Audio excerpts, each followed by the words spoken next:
بسم اللہ الرحمن الرحیم۔ میرے حوالے سے سوشل میڈیا پہ اوورسیز پاکستانیز کے حوالے سے ایک خبر چل رہی ہے، اور اس خبر میں جو میں نے کہا وہ بالکل حقائق پہ مبنی ہے، اور اس خبر کو توڑ موڑ کے پیش کیا گیا۔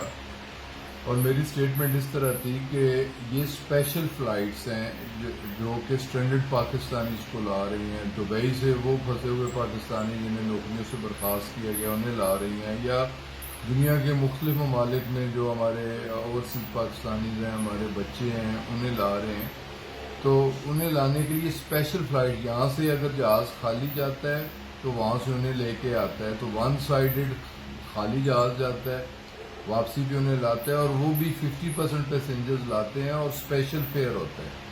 تو جس نے جلدی آنا ہے اسے تو اسپیشل فیئر دینا ہوگا، اور جس نے اپنے فیئر پہ آنا ہے تو اسے چند دن انتظار کرنا ہوگا۔ جب ریگولر فلائٹس آپریشن شروع ہو تو اس وقت جو لوگ ریگولر فلائٹس پہ آنا چاہیں تو انہیں ہم موسٹ ویلکم کہیں گے، انہیں ان فلائٹس پہ ہم ایڈجسٹ کریں گے۔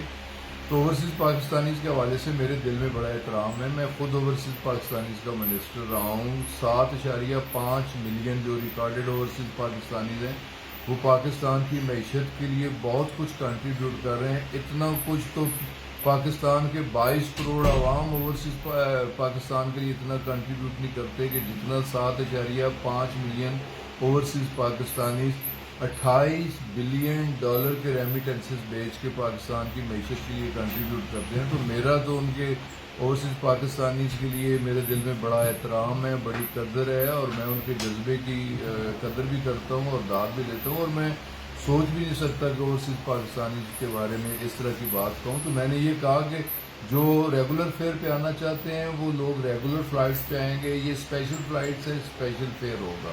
تو اسے توڑ موڑ کے حقائق سے ہٹ کے پیش کیا جا رہا ہے اور پروپیگنڈا کیا جا رہا ہے۔ تو میں اس کی وضاحت کے لیے یہ بات ضروری تھی کہ میں آ کے سوشل میڈیا پہ اس چیز کی وضاحت کروں۔